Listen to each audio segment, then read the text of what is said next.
Welcome back to Christian's Colloquy. I'm Christian, and I'm so glad that you could join me again this week. Today is finally the day when we will be finishing up our look at John Cotton's Keys of the Kingdom of Heaven. It's been an interesting book to look at. We've had 2 episodes on it already. I suggest you check it out if you haven't caught those ones. But today we'll be looking at the final chapter, chapter 7, and discussing John Cotton's view and understanding of independency, local churches being independent bodies. Before we dive into this content, just very briefly, I will just summarize what we've covered before. In that first video, we looked at the first 5 chapters, which introduced the concept of the keys. These keys responding to different passages of Scripture, which speak of various powers, authorities, liberties of the local church, and to whom they belong to. Cotton discussed mostly in those first 5 chapters what it looked like inside the church, how all believers have the key of faith, all church members have the key of liberty and order, and then elders, officers of local churches have the key of authority. And these different keys respond to different realities of Christian life and different positions you might find yourself.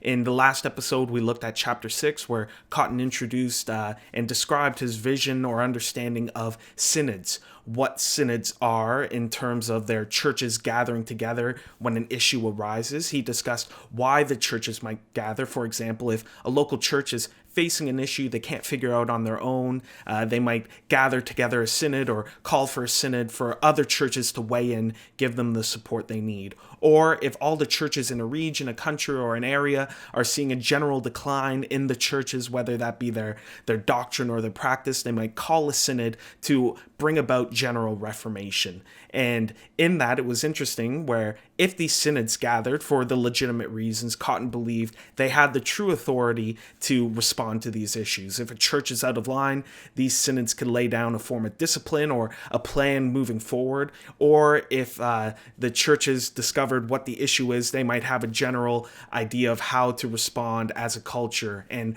in today's time, you might think of, hey, if the church is in an area, part of a fellowship or an association, are seeing a general decline in their perhaps theology proper, in their doctrine of God, they might gather together a synod and have a list of affirmations that the churches must sign on that lay out an orthodox, a right doctrine of God. But it was interesting that Cotton, taking this example, he believed there were some limits on synods. The churches couldn't gather together to discuss a doctrine on God. Then all of a sudden, the synod declares, oh, by the way, while we're here talking about the doctrine of God and responding to it biblically, let's make a rule that churches can only ordain elders if they're over 80 years old or something like that. Cotton would say, hey, no, that's outside of the issue of the synod. And frankly, that goes beyond what the Word of God outlines. There's nothing in the Word of God that says that a 70-year-old man, a 50-year-old man, a 40-year-old man, and so on and so forth cannot be an elder. Here I am today, a 25-year-old man, an elder. But that's where Cotton would say synods have authority, but they are limited in a few different ways. Anyway, that's the recap. If that sounds interesting, if you haven't checked out those episodes, highly recommend you check out the previous installments in this series. But here we are today looking at chapter 7. Again, John Cotton's defense or presentation of independency. We just talked about synods, but why are churches independent? Why are they independent bodies? Why don't they answer to a bishop? Why don't churches answer to a higher level of governance, whether that's a presbytery or a standing synod, a synod that's always there, that doesn't just come for particular situations? Why are churches independent bodies? Well, here's what Cotton has to say in chapter 7. Chapter 7 entitled, Touching the First Subject of All the Aforementioned Power of the Keys and an Explanation of Independency. This chapter is truly a conclusion. And as a conclusion on the topic of the keys and church governance in general, Cotton begins in an interesting place with a discussion of Jesus Christ. So, speaking about the keys in general, Cotton declares, the Lord Jesus Christ, the head of his church, is the first proper subject of the sovereign power of the keys. So that's a critical point here for Cotton. He wants to begin his conclusion by reminding us or stating clearly that ultimately Jesus Christ is the sovereign Lord, the head of his church, and he holds the sovereign power of the keys. He is the first subject who wields the sovereign power of the keys. And why is he saying that? What is he referring to? Well, there are some verses that he's thinking of. For example, Revelation 3:7, where it states the Holy One, the true one, Jesus Christ here, he has the key of David, who opens and no one will shut, and who shuts and no one opens. He has a power to open and shut that no one can undo. That alone belongs to Jesus Christ. That's his sovereign power. He also looks to Isaiah 6:7, and the government shall be upon his shoulder. The government, including church government, mainly church government, frankly, is upon the shoulders of Christ. He is the sovereign Lord. Finally, Matthew 28:18, all authority in heaven and on earth has been given to me. That's Jesus speaking. So when we're thinking about the various power of the keys, authority, order, everything in between, ultimately the key of David belongs to Jesus Christ. He's the head of the church. He's the king. And the reason why Cotton starts with this point about Jesus Christ being the head of the church, the first proper subject of the sovereign power of the keys, is to make the following points. So, Christ is the first subject of the sovereign keys. Therefore, Christ holds all legislative power in the church. He looks to James 4:12, Isaiah 33:22. What does that mean? Only Christ has the authority to make laws in the church. He is the only lawgiver in the church. And that's a powerful point, saying the church can't just start arbitrarily making up rules, making up instructions. Christ alone is the lawgiver. All legislative power belongs to Christ in the church. Second point, because Christ is head of the church and holds the sovereign power of the keys as the first subject, he alone, Christ alone, can erect and ordain a true constitution of a church estate. He looks to Hebrews 3:3-6. Christ is building his own house. And that's an interesting point, a key point of historic Congregationalism and Puritanism as a movement in general. Cotton, among other Congregationalists, and this was an opinion shared by Presbyterian Puritans about the Presbyterian government, is that Christ alone can determine what church governance looks like. He laid it out in his gospel. And of course, in Cotton's opinion, that church estate that Christ laid out, the constitution of a church estate, is congregational polity. So that's the point. He's arguing against people that say church government or polity is something that churches can create or come up with as needs dictate. It's a point of where churches can, different places and times, can disagree, take on different things. Cotton says, no, Christ alone, he can erect and ordain true constitution of a church. He alone can ordain what is a good and right polity, and you have to look to the word to find that. A third point is that Christ alone ordains the offices and ministries of the church. He looks at 1 Corinthians 12:5-8, and ministries there. He's speaking about gifting. He has a few more points, a few more therefores, that speak to how Christ, from Christ, the Spirit of Christ, included all this, very Trinitarian theology. He grants the offices of the church, the gifts of the church, and really allows the church to have the ministry, where all of the blessings of knowledge, of wisdom, they come from Christ. So Christ alone raises up, establishes offices and ministries in the church by virtue of him giving the gifts to the church, where everyone has a gift, everyone has a place and position in the church. That comes from Christ alone and his authority as the first subject of the power of the keys.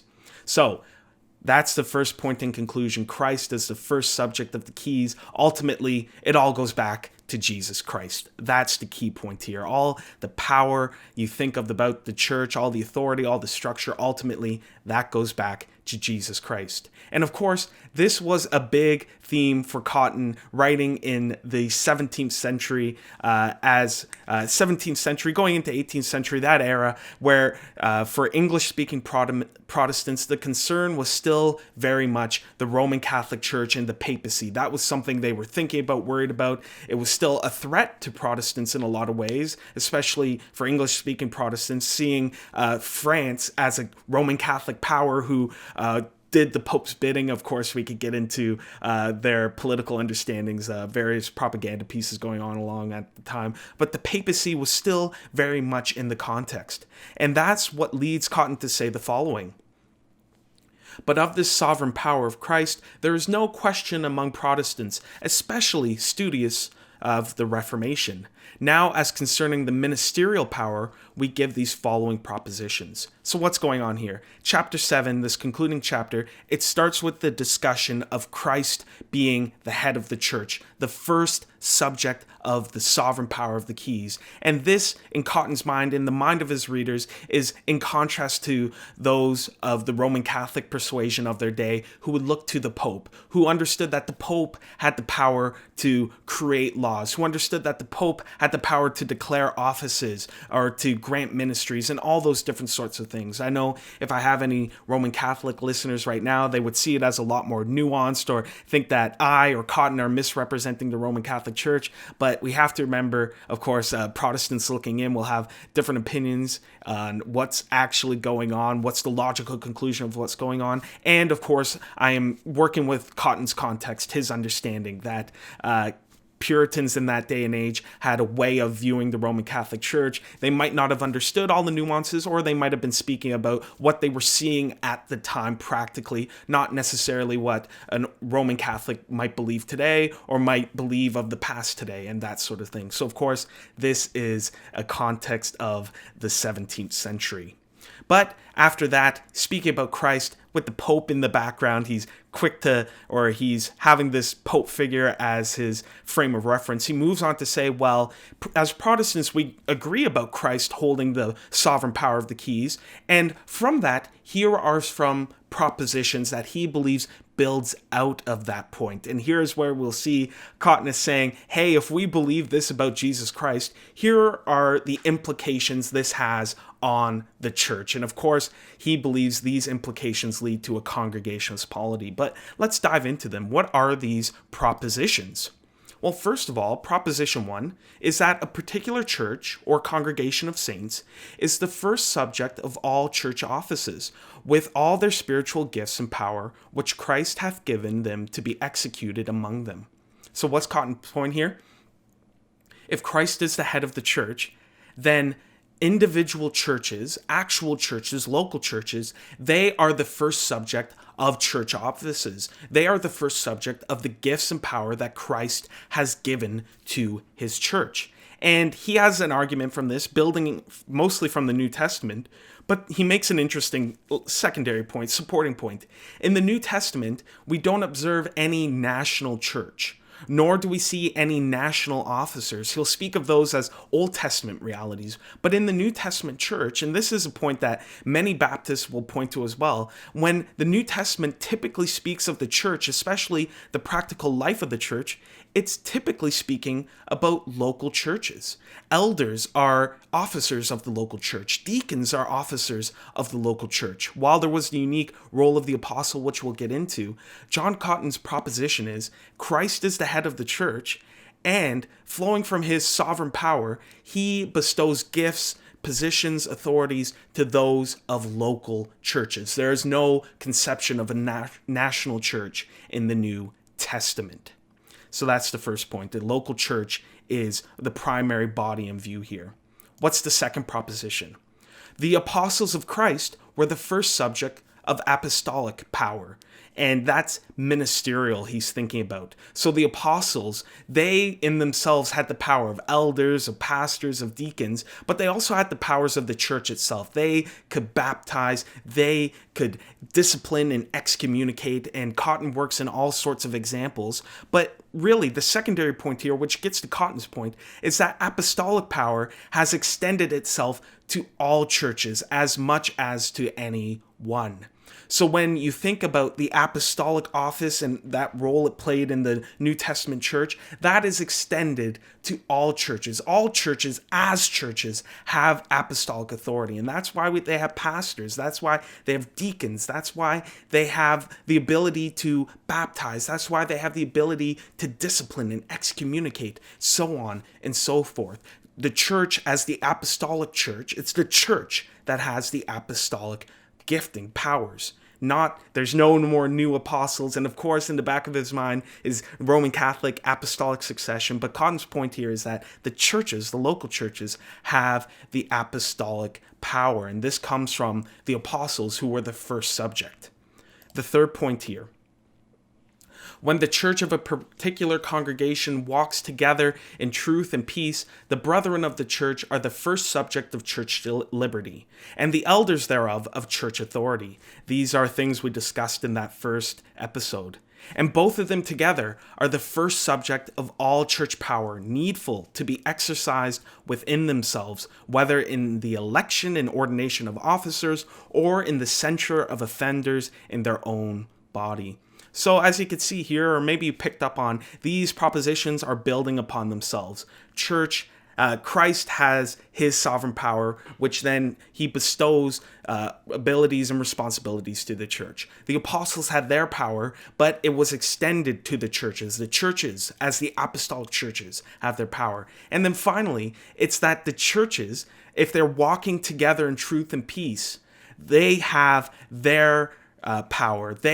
Churches that are walking together in truth and peace, the brethren of those local churches, they are the first subject of church liberty, and their elders are the first subject of church authority. And together, the local church together, the brethren and the elders, if you want to use older, more archaic, perhaps, terms, the lay and the clerical, lay people and the clergy people together, they have within themselves, within the local church, all the power needful to be exercised within themselves. And that's the key thrust here, building on all those points about Christ, about the apostles, and everything that comes earlier in the book. It's that the local churches, the people and officers together, have everything they need to carry on with themselves, to ordain elders, to elect elders, to censure offenders. The local churches in themselves have everything they need, essentially, to be the church. And that's a powerful point. I believe here you could get the idea of where's the Congregationalism fitting in. Local churches in and of themselves have everything they need. And that allows them, or that's the reason why they are independent, so to speak. But Proposition 3, of course, it's the biggest one, the most controversial, and Cotton goes on to sort of speak of three branches. And he, in this chapter 7, has a section outlining the first part about the brethren, a second part about the elders and their authority, and finally, Proposition 3, he has a discussion about that third part, where together the people and the elders can be the church themselves. They have everything they need.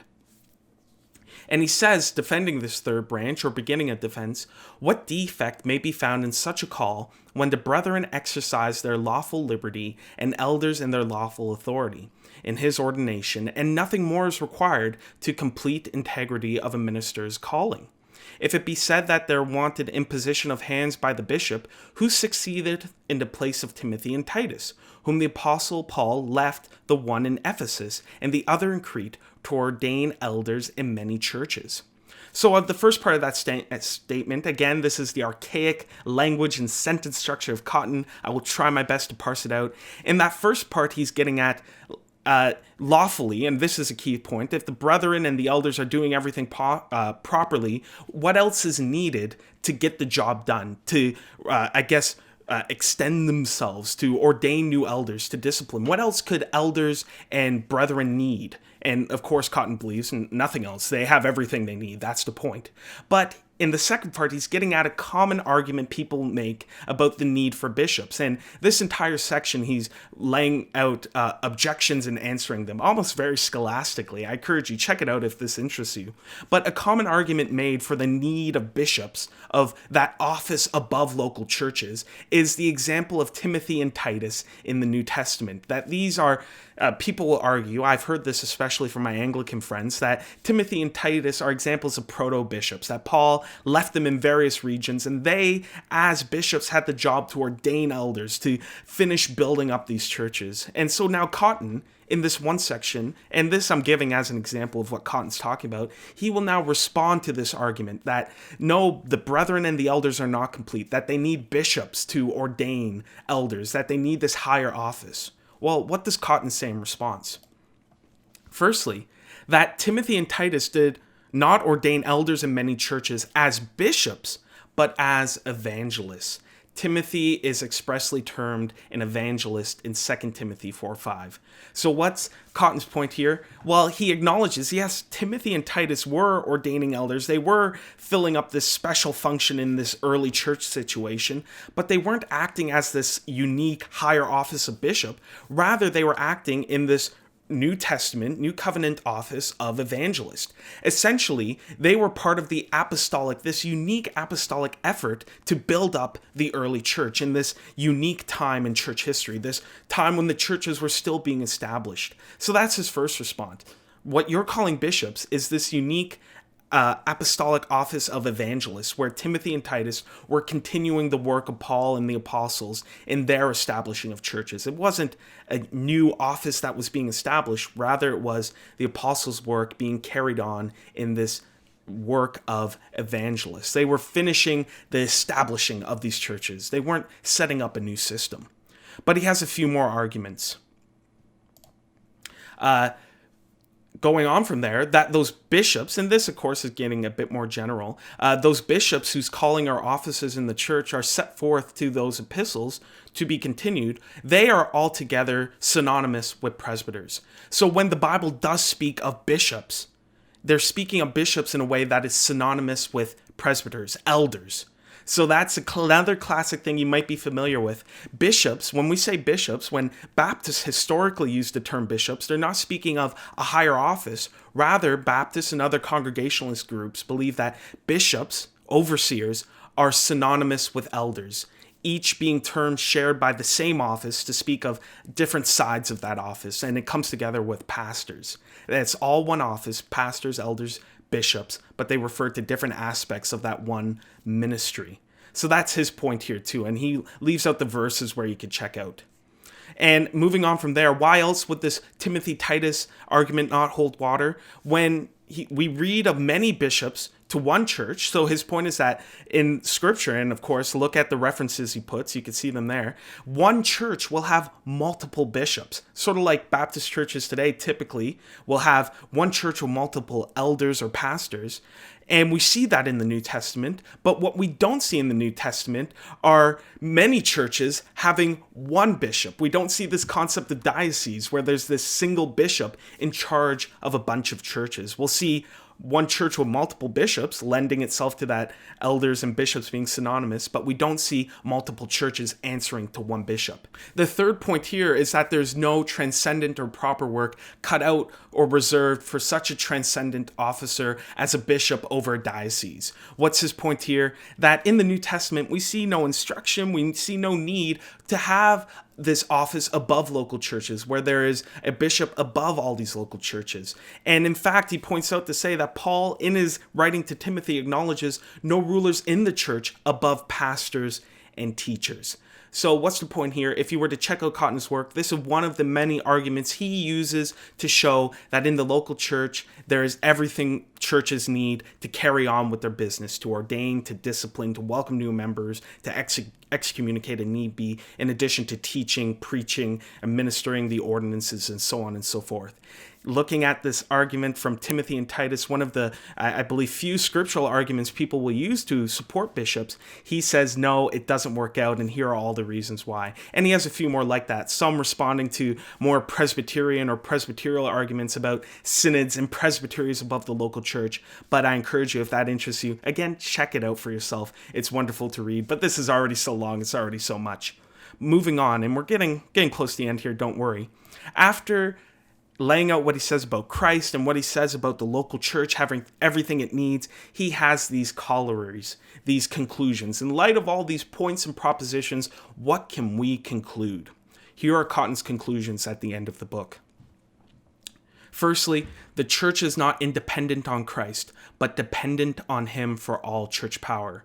Ministry is dependent upon sovereignty. I love that line. So what he's saying is, while the church is an independent body, its independent in a sense that it doesn't answer to other human authorities, but truly in all of its power and all of its authority and all of its liberty, it is dependent upon Christ. And he has this wonderful line unpacking it. The more dependent the church is on Christ, the more powerful it is, the more power it has.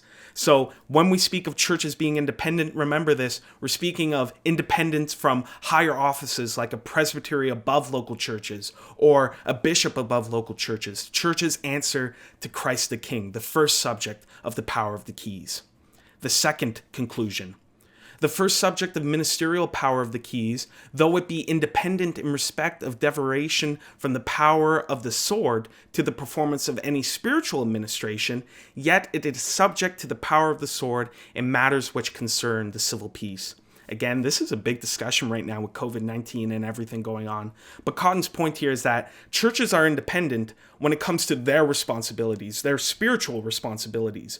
But they have to listen to the civil government, the power of the sword, when it comes to issues of civil peace. Again, this is kind of like two kingdoms theology, if you're familiar with that. But essentially, Cotton is saying the churches have their independency on matters of church life, of spiritual life. But when it comes to civil government and civil peace, churches are not independent from the civil authorities. They have to listen to them, heed them. And of course, this Cotton has this long section on it, but a key theme for Cotton is that there is lawful churches doing lawful things and lawful civil governments doing lawful things, and that gets wrapped up into there, and you can sort of see the roots for the American Revolution and that kind of conversation, but I'll leave it there. Cotton acknowledges churches are independent, but acknowledges they have their sphere of influence, and the civil government has their own sphere of influence, and they shouldn't contradict each other. They have their own responsibilities granted by God, and they should each look to their own responsibilities. The government shouldn't impose spiritual injunctions upon the church, and the church shouldn't go taking civil peace and justice into their own hands.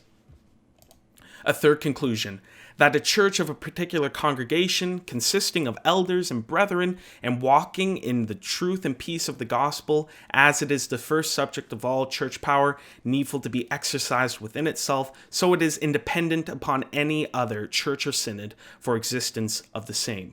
That's the key point about congregational polity in the context of what goes on outside the church. The churches, elders and brethren, they have everything they need to be the church. Everything they need. They don't depend upon any other office, whether that's a bishop above them or a synod above them. A church doing what it's supposed to be doing, again, that's key, walking in truth and peace of the gospel. It has everything needful to be exercised within itself for the exercise of the same. That's the independence of churches. They have everything they need on their own because they are dependent upon Christ and Christ alone. Key, beautiful point. Two more. Number 4, that a church fallen into any offense. Again, this is key. That lawful part is key. Walking in truth and peace is key. But that church fallen into any offense, whether it be the whole church or a strong party in it, is not independent in the exercise of church power. A church, though typically independent, can lose that independence if it fails to walk as it should walk. And then they become subject to the admonition of any other church and to the determination and judicial sentence of a synod for direction in the way of truth and peace. Again, look at that episode on synods. Churches are independent, but if they go astray, the other churches, synods gathering together in response to a particular situation, they have the authority, their actual authority, to set them down the right path. The synod isn't a standing body above local churches, that's always there, but in response to an issue, synods can direct local churches to take the steps they need to get back on the way of truth and peace. And it's when they're walking in truth and peace that they are independent. Pretty key point and pretty interesting point about historic Congregationalism.